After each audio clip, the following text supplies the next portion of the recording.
Hello. Welcome to another episode of Grief in the Raw. My name is Kelli Holloway and I am your host. I am so thankful for your time. You could be listening to any podcast, you can be listening to any channel, you could be viewing any episode of anything, but you decided to spend some time with me and my special guest today. So I am so encouraged by the conversations that we've had so far this season and excited to bring you another great one as we unpack and discuss more about navigating grief in this season of our lives. So I'm very elated to introduce to you my next guest, Miss Sydney Smith. Hi, Sid. Hi, everybody. I'm going to introduce her to you and tell you a little bit more about her before we delve into the conversation. So Sydney is the founder and CEO of Good Favor Sports and the owner of Pickin Juicery and Goods. With over 20 years of experience in the sports industry, Sydney has solidified her reputation as a leader and an innovator. She began her career managing the renowned grassroots basketball program DC Assault Inc., where she broke new ground by orchestrating landmark deals with Under Armour, setting the standard for sponsorships in grassroots sports. In 2023, Sydney expanded her branding expertise beyond the sports world, opening Pickin Juicery and Goods, a hoops-themed cold-pressed juice and smoothie bar in Louisville, Kentucky. The Juicery quickly became a beloved community hub, blending her love for sports and wellness. Most recently, Sydney returned to her passion for sports by founding Good Favor Sports, a boutique sports agency specializing in representing college basketball coaches, football coaches, athletes, and sports executives. A proud graduate of the University of Louisville, Sydney continues to shape the future of sports through her entrepreneurial spirit and deep industry knowledge. Everyone, please join me in welcoming round of applause. Thank you so much for being here. Thank you for having me. I'm very excited for the conversation. Good. Well, one thing that we always start with is the grief scale. So for those that do not know, and let me introduce it to Sydney for the first time, I always want to do a check-in with how are we feeling, mind, body, and soul from a scale of 1 to 10 with our grief. So 1 is recognizing that we're feeling light and airy. We can do all the things. We're not really affected by grief today. All the way up to 10 being that it's hard to move. It's hard to do anything at all because we're just kind of succumb with emotions. So will you share with us, where are you on your grief scale today? I'm going to say about a 4. Okay. I'm going to say about a 4. Yeah. Tell me why. Why a 4? I think today I've had to have some very tough introspective conversations leading up to this one. And it's just caused me, anytime I'm kind of going through something, I'm always I use my dad a lot as a baseline for a lot in my life. And so that's come up in a couple of the conversations. So again, it's a lot of reflection that's taken place for the first part of today. Yeah, okay. I appreciate you sharing that with us, and I appreciate you sharing yourself and your dad's story, which is extraordinary, with us. I'll share that today, my grief scale, I'm probably at about a 5. This week, I have had some serious tooth woes, and for anybody that knows me, I despise the dentist. Love the profession, great for them. I love that they're doing that, but I don't like going and I don't like being in a chair. I had to have a root canal, dun dun dun, and it sucked. And this time about last year, I had a cavity. Y'all, I promise I brushed my teeth. I had a cavity, and when I had the laughing gas, because I get kind of anxious, the nitrous that they give you, I remember just feeling like I was looking for my mom. Even though I wasn't all the way under, I had that little bit of a feeling in my head, where's my mom? Is my mom here? Can she hear me? Is she watching me? And I just started crying. So I remembered that. So this time I was like, oh God, I'm going to be having that feeling even longer. It was better, but it was still hard. And this time I just decided to start marinating on God's promises. So as they were starting the drill and everything, I was like, God is sovereign. God is with me. He sits with us in the valley. He's not leaving me. All of those things. And so to me, that was a reminder. Don't look for your mom. Look for me, right? Because, of course, she sits at the throne beside him. So that was helpful, although hard, but to me, kind of shows growth. So that's where I am today. Absolutely. And also my mouth still hurts. I've been there before. I came up from surgery and did the same thing. I was put under, and they said I just started bawling for no reason, asking for my dad. And I'm like, they were like, girl, are you okay? So I've been there. I don't know what it is about that. So, it's a comfort thing. Yeah. But you're right. Oh my goodness. And that's wild that we've both had that experience. I'm sure that there's others that have too, that there's something in us, I suspect, that's always going to search for them. Like always, no matter what rooms we go in, there's a piece of our spirit that is yearning to connect. Absolutely. Oh. So with that said, could you share with me about your dad and tell us about your grief journey? Sure. So my dad, he was born in Hogansville, Georgia. His story is very unique, and I go back to like his early beginnings because I think for me and for everyone else, like to understand his story, you have to understand where he started. From Hogansville, Georgia, born and lived in slave quarters. I'm talking about dirt floors, outhouse bathroom. Like my grandmother started having kids, I think, at 13 years old. He is the third youngest. So when he finally did get notoriety for basketball, he was around 16 years old, went to college, beat out all the like highly recruited players to get a scholarship at 16 years old, went to school with his clothes in a paper bag. He had, I think, the shoes he had on and then whatever else was in a paper bag, and went to school with a stutter. Ended up beating out all of the well-known players and earning a spot, a starting spot on the team at University of Louisville. Then went on to lead the school to their very first national championship. After that, he got drafted second to last in the NBA by the Golden State Warriors, only to be cut from the team. He was kind of in between size at 6'6". He wasn't quite a big man, but he wasn't quite a guard. Got cut. Then that summer after he got cut, worked really hard, said, okay, well, I'm going to become a guard. Taught himself how to play guard. That very next season, he set a record for the Clippers, most points scored in a game that's held to this day, and became one of the top 5 guards in the NBA that following season. Went on to play 9 years in the NBA. And the unique thing is, and like I always say that like this is nothing but God working through him, is his last year, the Celtics, he had a phenomenal run in the playoffs. He was with Larry Bird, a lot of big names on that team. And he was offered $10 million to renew his contract, and he turned it down. Hindsight, we're all kind of like, no, sir. But turned it down. My mom said because he wanted to spend time with my brother and I. So retired to Louisville, Kentucky. I think I was in kindergarten and first grade here at the time. Retired for 2 years, and then got offered by his head coach, the coach that he worked out with to teach him how to play guard, got a head coaching job for the Washington Bullets in Maryland, and said, hey, come coach with me. My dad was like, okay, well, only if my kids can be present, because this was my time for them. So he said, fine, of course. We all moved to Maryland that following summer. And when I tell you, my brother and I were at every single home game. We were at every practice. We would just be sitting, which is like unheard of for an NBA team, right? Yeah. We were just very, very present with the players. And when he was home, just to kind of just give an example of the type father he would, they travel 40-something games a year. When he was home, he would come sit in my classroom and just sit in the back of the class. If he was home for a field trip, he was the parent on the field trip. And the school kind of let him just be as present as he could, just because they knew he wasn't home much. The second season, the organization decided to take a vacation with all the season ticket holders. It was a cruise to the Bahamas. And my dad, again, of course, I have to bring my family. That's generally our family vacation time. So we all go on the cruise, absolutely beautiful. Some of the players are on the trip, the entire front office staff is.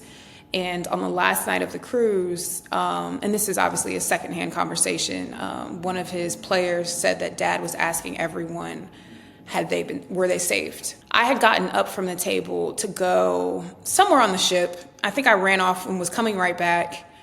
While I was gone, I get back to where the room was where we were all dining, and everyone's is flooding out of the room.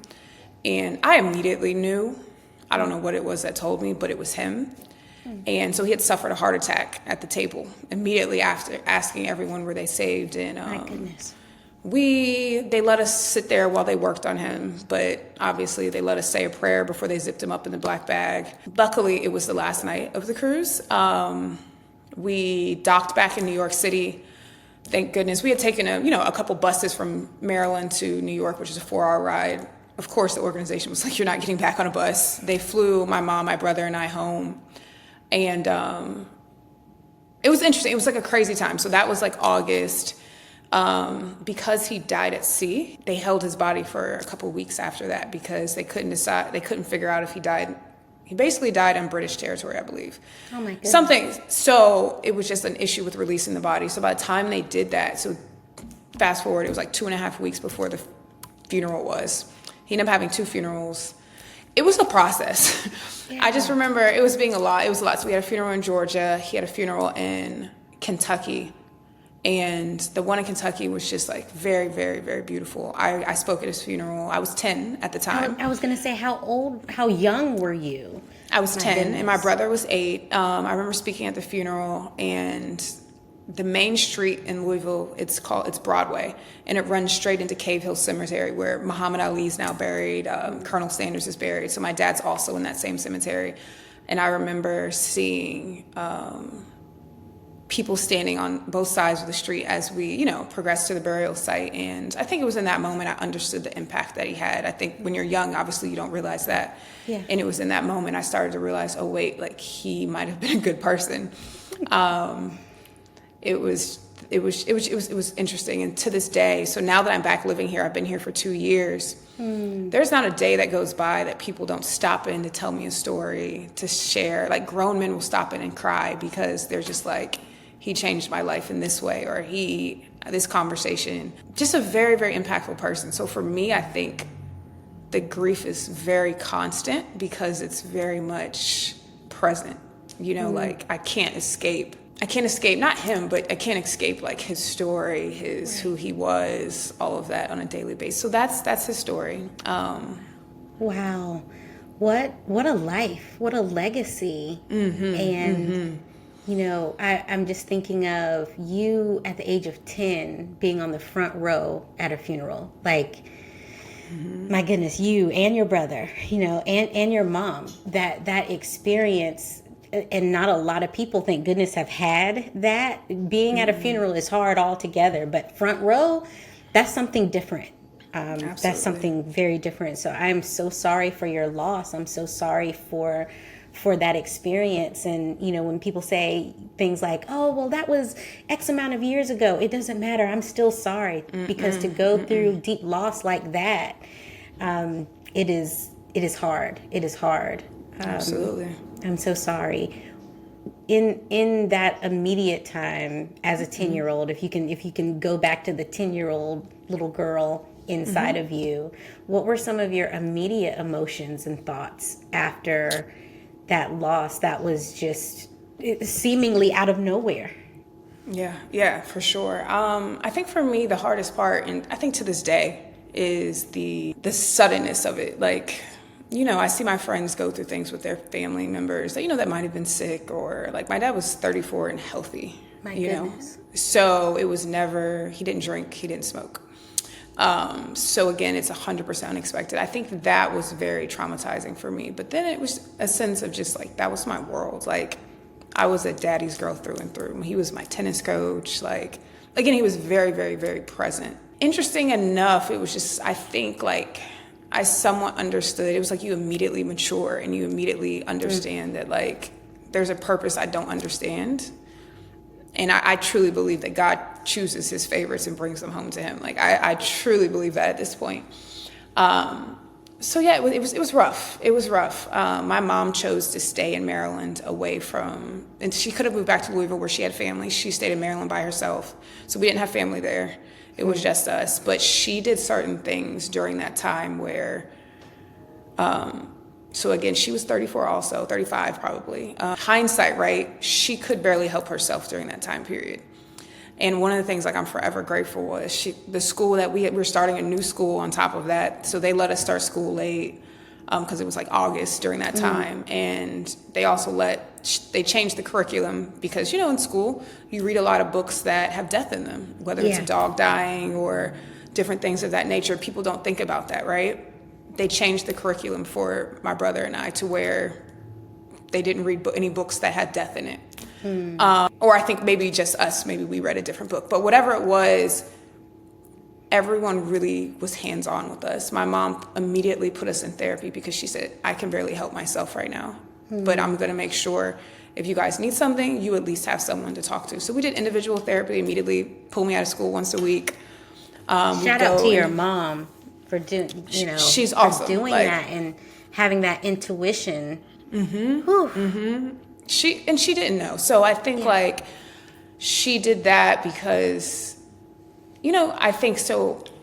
Fast forward, I've worked with a different I don't know if you've ever heard of the Dougie Center. It's a Center for Grieving Children in Portland, Oregon. And I did a lot of work with them, the Moyer Foundation, which is another one. And through my work with them, they have a lot of resources for people. A lot of kids who lose their parents don't have anything. Parents turn to alcohol, parents turn to drugs, whatever the case may be. That wasn't my experience, but in understanding how that quickly can become someone's experience, I immediately, as I've gotten older, I wanted to help other kids, with that. So I learned how important it was that she gave us those resources early on. And it helped. It helps. People, I used to have friends that say, you talk about him like he's alive. And I do that to this day. My dad's very present in all of my conversations. My friends know his story. I'll make them watch YouTubes of him,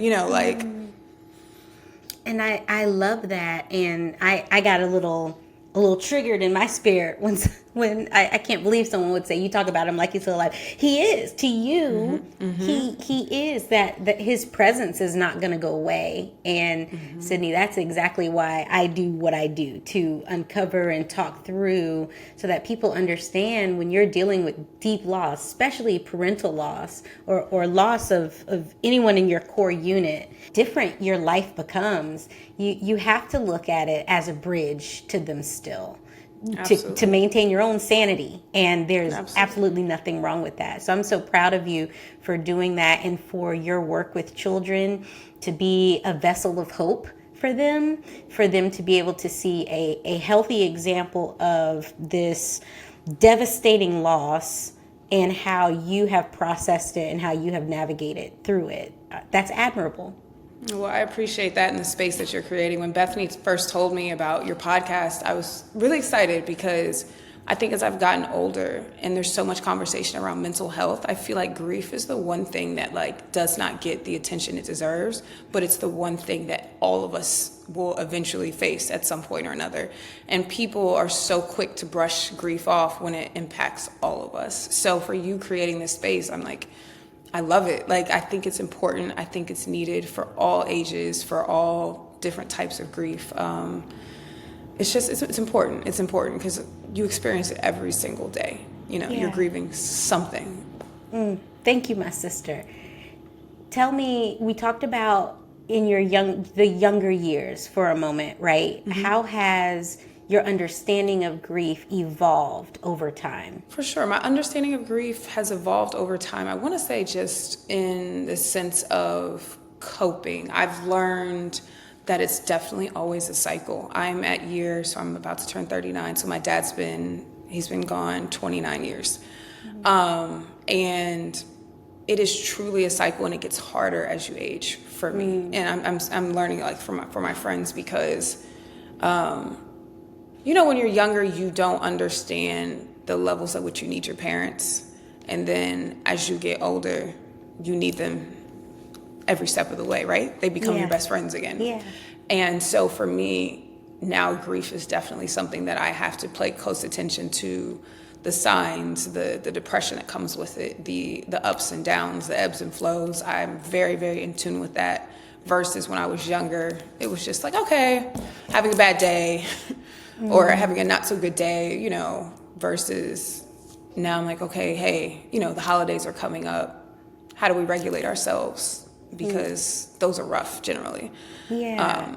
My dad's birthday is November 1st. Mine's November 30th. He brings in November, then there's Thanksgiving. And you know, it's just, it becomes a compounded. And it's just like, I think as I get older, I'm very much in tune with grief versus, you know, just letting grief happen to me as I did when I was younger. Oh my gosh, growing with grief. Like that's a word in and of itself. And allowing your grief to grow with you, that it's not something that you put in a box and you leave it. Like it's something that you take with you. So many people are going to be blessed by that. Wow. And you said November 1st was your dad's birthday. My mom's birthday was November 24th. So that same, you know, that's like as the seasons start to change, it's been almost 2 years since she's been gone. So as the seasons start changing, and then like I'm starting to see in the stors now, they've got not just Halloween, but they've got Thanksgiving and Christmas too. And I'm like, shove it in my face already. Why don't you? Like, man. It's a lot. It's a lot and it's heavy. It's heavy. So I've got one more question for you before we go to our social media segment. And so one thing that we do on the show is we watch/listen to anything that I've been sent or something that comes up over my feed where there's an intersection between life and grief. And like you're saying, we don't pick apart grief enough. We don't discuss it enough. So sometimes it's off-putting when it shows up on the feed and somebody's crying or somebody's talking about loss. And no, ma'am, we're not going to not talk about it, right? So I do want to reveal that. But before I do, I'm interested, how has your relationship with other family members changed since your dad has been gone? I'll start with my brother. I think he and we have this abnormally close brother-sister relationship. And after my dad passed, my mom, she told me, she's like, if something happens to me, all you two have is each other. And I want to say we took that literally because we lived together pretty much until after he got married. That is my best friend. And it's just like he and it's a bond that you share with your sibling that when you've experienced that type of loss that no friend is going to understand. Like when it comes to life milestones, his graduation, you know, he called me crying, you know, it's my graduation, where he's going to feel everything. I'm probably going to not avoid them, but I'm less emotional than he is. And I didn't tell anyone when my graduation was. The principal called and told my mom, like, wow. So for me, I don't care about life celebrations now that my dad isn't present, whereas my brother cares deeply. And then my mom has been our rock. You know, she is a hover parent through and through, but I understand it and I give her grace for it. And she's taught me a lot about love and sacrifice because I think she sacrificed her whole life for us. I think at her young age, my friends used to be like, just stay out late or just do this, ignore her, and I'm like, I can't because she's already suffered the worst heartbreak she could ever suffer. And I'm like, my mom didn't go back to work until she had to. She would sit outside our school every single day and wait for us to get out. And I think she lived in a certain sort of fear. Even to this day, like knowing that we are okay is very important. It's like a trauma response. A trauma response. Like my brother took a job here in Louisville. We all moved with him.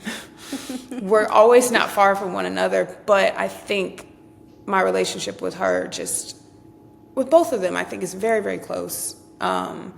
Because I think, you know, we understand just the importance of family and the importance of being there for one another, support, love, encouragement, and then just giving each other grace. Like, I don't think at her age I could have held myself and two kids together, you know, like I can't imagine that, right? And being widowed and so forth. So we have a really close relationship. Our extended family, really not so much. I love them. I don't think they were as present as I would have liked to hope they were. But again, you give people grace. Like, they probably did what they could, and it is what it is. It's no love lost. But I do know the people who were present. I think my dad had a friend when he was in the NBA who His name was David Ray, and he was so present. And that's probably the one uncle that I love dearly because he flew for he worked for FedEx. He would get on a FedEx plane and come see Nolan and I. If I needed a co-signer on a car, my first car, he did it. He was that person, and I love it. I value that. I think the closest people to me after Dad passed really aren't blood. I think they're people who stepped up, and they loved my dad, and they in turn loved us in the same way. I love it. I love it. I love it. And I think it's a good reminder for those that are going through situations where they're with their family members that they might not be as supportive as they want to be, right? Or as they want them to be. And so your lesson of extending grace, but also a reminder that God will not allow you to have gaps, right? So even if it's not by blood, the fact that you have people that over and over again stand in that gap and fill in that gap. Now, of course, they're not going to compare to your father ever, but they're going to still offer you that covering so that you still feel loved. And I think that's really special. That's a blessing. Absolutely. Oh, such a blessing. I did not lack for anything. Not love. Like it was there. I'm grateful. So listen, I am loving our conversation. There are so many different areas that we could go. I'm going to play this clip, and I want to hear your thoughts of it. I'm not even going to say is it true, is it false, or anything. I don't want to set it up in any way. I want you to listen to it, and then I want you to offer your reflection after hearing. Okay. And this clip comes the Scattered Joy Project, and they're talking about loss isn't just a one-time event. So here it is. The thing about loss is you don't lose someone once. You lose someone a first initial time. That is the inciting event. And then if you live long enough without them, you lose them repeatedly for as long as you're alive and they're not. And that means that you have to get accustomed to burying someone repeatedly, which, if not thought of in a way that is generous, can be too daunting to live with. But on the other hand, if you believe, as I do, that grief is kind of just an emotion that's knocking on the door of memory and asking you to recall something, then there's real gratitude in that. There's real gratitude in recollection. There's real gratitude in me reaching for my mother's voice even when I don't retrieve it, because I'm reaching for my mother nonetheless. It reminds me that I am losing a person over and over and over, but by losing them, I get to return to the site of their living that I can recall. And that is celebratory. Thank you, the Scattered Joy Project, for making us reach for tissues. That was we must have the same algorithm because that I might even follow them because that came up on my timeline as well, and I remember playing it multiple times when I first heard it because it's so real. There's a post on my page and it talks about healing, and I always tell my people, I say I'm a high functioning sad person at this, because I think that you're right. Every single day, it's you lose them and you reach for them and you lose them again, but it's okay. Like, I think I yearn for that every day, because I think the day that I don't do that, that's gonna hurt, and it won't come. It won't come. Every single day, I experience what that post is talking about. So no, I love that. I love that. It's so real. A high functioning sad person. Sid, so much wisdom in that, because I've not thought about it in that way. Like I've seen that post before, clearly wanting to elevate it within this conversation, but I think I am too. And it's crazy to think you are capable, you can go on about your life, but there's no moment where you're the average person who is going to be this level of happy. You're still going to have a level of pain. And that is probably the biggest thing that I've come to terms with is that high functioning sadness that exists. But it's okay. Like, again, it's like, we're here. And yeah. So tell me about that, because, we want to, or part of my self-imposed mission, right, is that upside. Right. So we have self-identified, and maybe there's someone else that is listening or tuning in or watching that has self-identified as a high functioning sad person. So now what makes it okay? I think going back to kind of what I was sharing about working with the youth is, so first of all, kids are the most resilient. Adults can go through things and they're never going to get over them, right? But like kids have that power. And I remember when I first started working with kids, and we would all, sit in a circle, and they'd say, one kid, I lost my dad. I went down to Fort Bragg in North Carolina. A lot of them lost their parents, due to war. And then I went to a camp in Baltimore. A lot of them lost their parents due to murder and different things of that nature. But each time they would sit around and love to tell and share how they lost their parent. And I think for all of them, the sadness, they don't know that they can be high functioning and still exist in this world as a happy person, as a friendly person, as a kind person.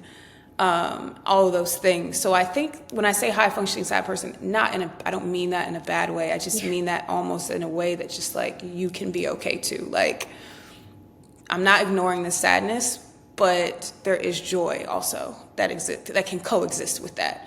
And I think it's a great example. I think for you even, right? It's only been 2 years for you, but it is going to be painful, but you are going to see joy.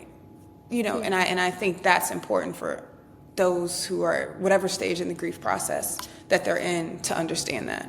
Yeah, I love that. It reminds me, sometimes when I'm really low, I'll say, Kelly, just let a little bit of light in. Like, just let a little bit of light in. And what you're saying reminds me that even when there's light, it's okay to let a little bit of dark in, because that reminds you that your person was here, that your person loved you hard. My mama loved me hard.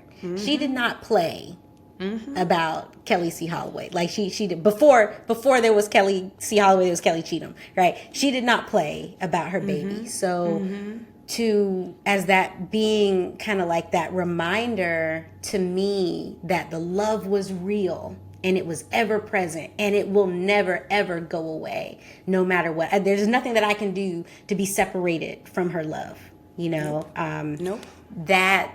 That to me is powerful, and I will always welcome that little bit of dark in. Always welcome it, because like you're saying, it's a reminder of that love. And I know the way that resonates with me, it's going to resonate with someone else. Okay. I have this jar.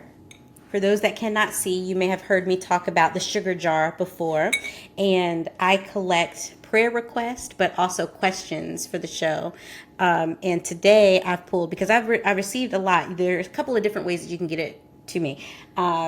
If you ever see me out and about in Houston, Texas, you can drop something here, but also you can send it to me online. So you can reach out to me through my website. There's a whole section on the sugar jar submissions. So look for that. I would love to hear from you. Even the ones that don't make it on the show, I still collect those. I'm still praying for you within my devotional time. So those prayers are not going into the void, but for some I will pull at random. And listen, this was not scripted. The one that I pulled today, we're praying for Frederick K.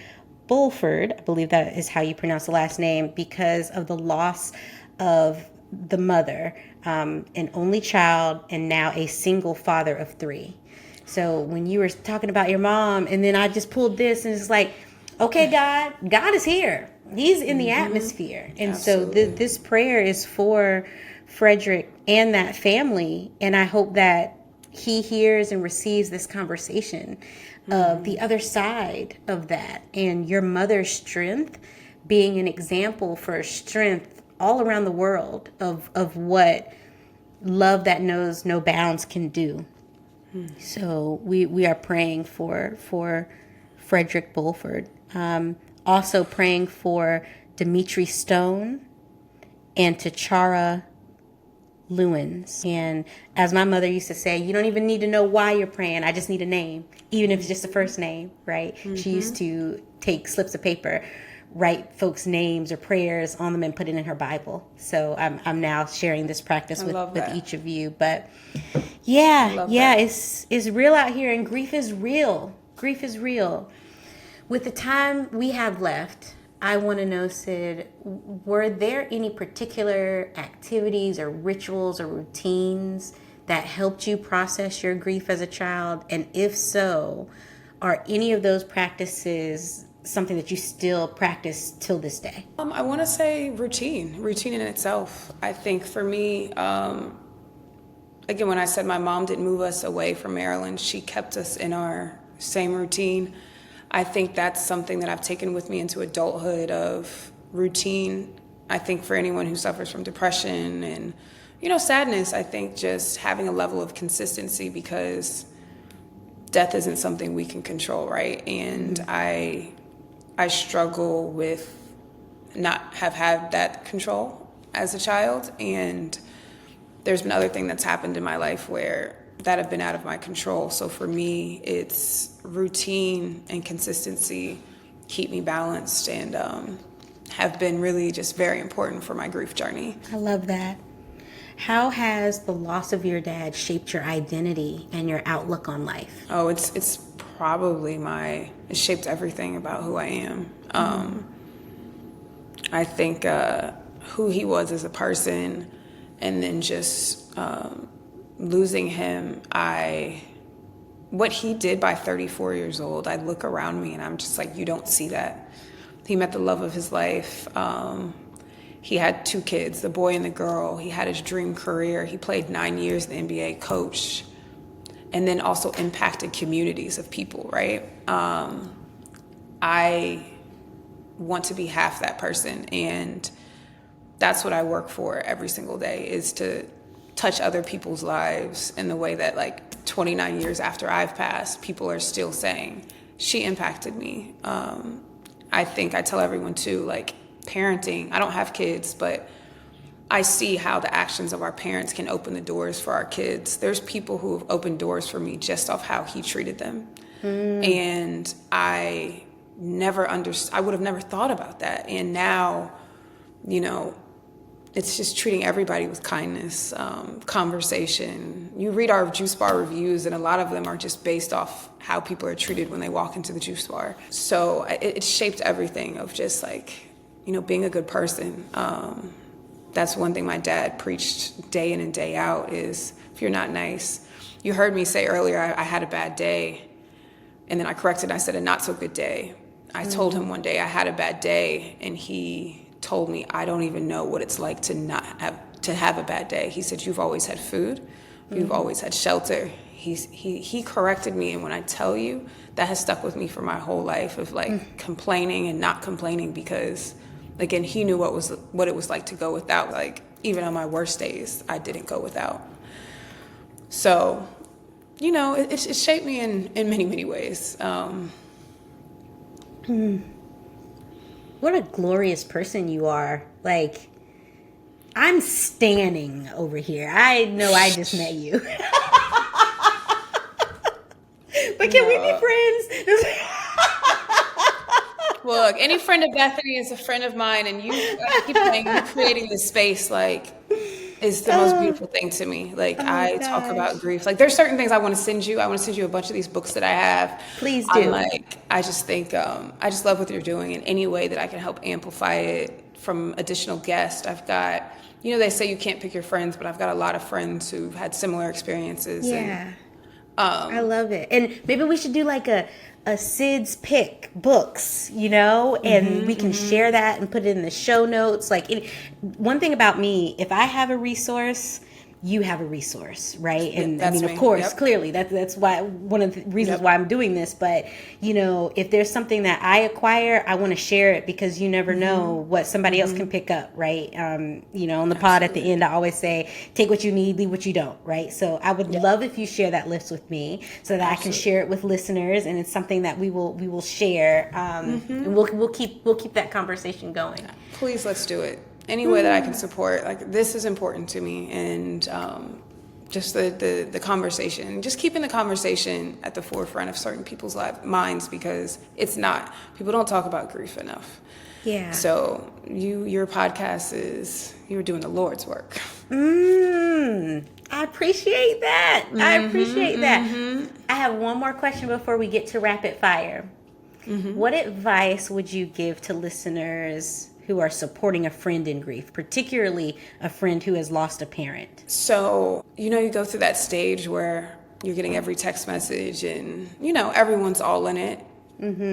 That's cool, right? But I think for me, it's the people who are around after the noise has quieted down. Yes. Because even you, the first month or two, you still got a lot of noise in your head. I think for me, it's the friends that asked if I was okay 6 months later, 2 years later, 10 years later. Do you know what I'm saying? The ones who still tapped in with me on Father's Day, and, just different things of that nature, or who held a space of sensitivity for my loss. I think as a friend, that goes a long way. Yeah. So if you do have a friend that's grieving and have experienced the loss of a parent, just know their losses. There is no timeline on that. And, just being present with them. Yeah. Oh, it's a loss always. And there's no, to add to your advice, there's no bad time to bring up their person, right? So there's never a time where I don't want to talk about my mom. There's never a time that I don't appreciate someone saying, I'm sorry for your loss, or Zoe just graduated first grade. I know you wish your mom could have been there. I'm so sorry. Things like that. And thank God for the angels of this world that do that holy work. I do not take it for granted. And I have friends and a village like that. And my prayer is that everyone who has lost a parent or anyone super close to them, they have that person who is not forgetting about them because it's been a few seasons, or have not forgotten about them because it's been 10 years or 20. It's an ever-present loss. And no, I'm not asking you to sit with me in it always, because that's individual work. That's an individual walk that we all have to go through. But if you think of me, reach out. I love that. That's it. That's it. Okay. Let's have some fun. These are rapid fire questions that we're going to end with. But here, the purpose is to answer as quickly as you can without much thought. All right. You ready? I'm ready. Okay. Number one. What is a book, movie, or song that helps shift your perspective on grief and loss? The Sixth Man. Ooh, is that a book? It's a movie. Oh, it's called what? It's Sixth Man. Sixth Man. It's a basketball movie. Okay. I'm gonna check that out. We will also link to it. Yes, the Sixth Man. Okay. Morning person or night owl? Morning person. I can see that. I'm happy for you. Right. 10 p.m. I'm done for. Oh, I love it. One day, Lord. I've seen what you've done for others. Okay. Top 5 basketball players, male or female? Go. Kobe, my dad, my brother. I'm going to go with Quinn Cook. This list is super biased. And I'm going to go with, I'll throw LeBron in there. Yeah, I like it. And listen, I'm not even going to hate on your brother because your brother played for Duke, right? Okay. I'm a Carolina girl. So. Okay. Woo. But. All right. I didn't know that. Got it. Listen, give him a pass. I didn't lead with that, but his wife is a Carolina grad, so hey, well then all right. He did right in choosing. Yes, Carolina girls, best in the world. All right, the next one. What was the first job you ever had? That's a funny question. Technically, cherry picking. So I've been an entrepreneur my whole life. So, I was a nanny. I babysat, but nice. Cherry picking is my job. Like that, wow. Showing up at 9, being there till 5. Yes. I love it. Okay, that's purposeful, because then the next question is, what is your favorite thing on the menu at Cherry Pickin' Juicery and Goods? Funny Sixth Man.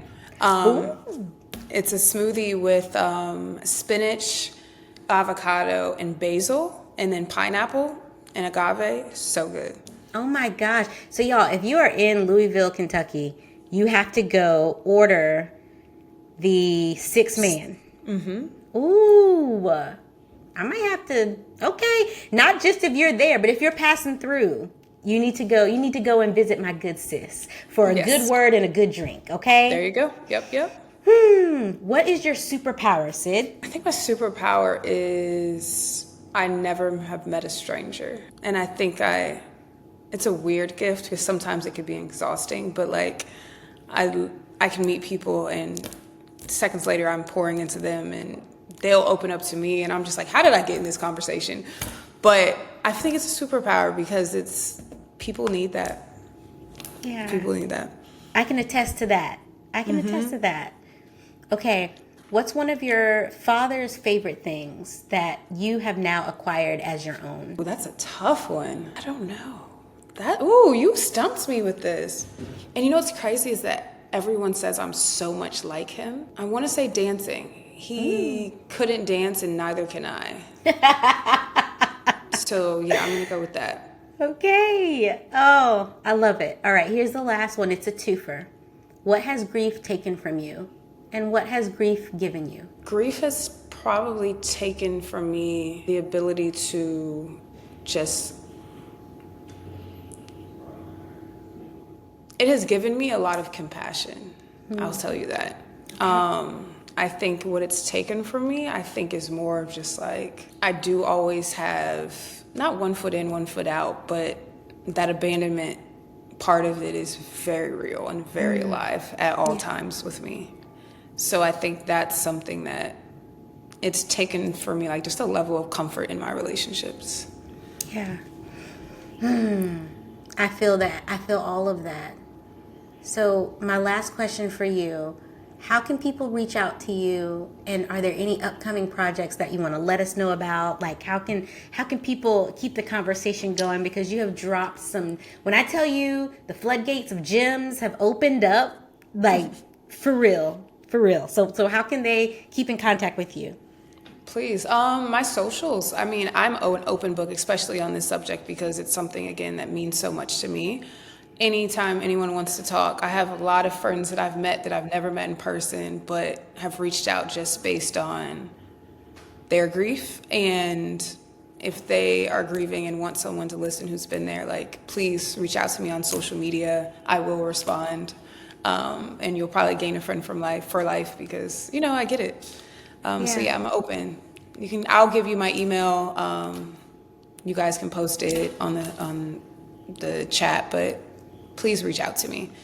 It's Sid G. Smitty on Instagram and Twitter, but I will give you guys my email as well to post. Awesome. Oh my gosh, this has filled my soul. And I'm just so thankful for you and your story and for your obedience, to talk about the hard things, talk about the things that have grown with you over time. You are legit a vessel of hope. I hope you know that. I hope you feel that, because you are. So I'm just so thankful for this conversation. I'm sending you virtual hugs, and one day I'm claiming it that I'm going to be able to hug you in person. Yes, Sid, yes, thank we'll you love that. We'll love that. So much for being here, y'all. This has been another episode of Grief in the Raw. Take what you need, leave what you don't, share it with someone who needs it the most. Peace and love. Bye. Thank you for having me. Sid.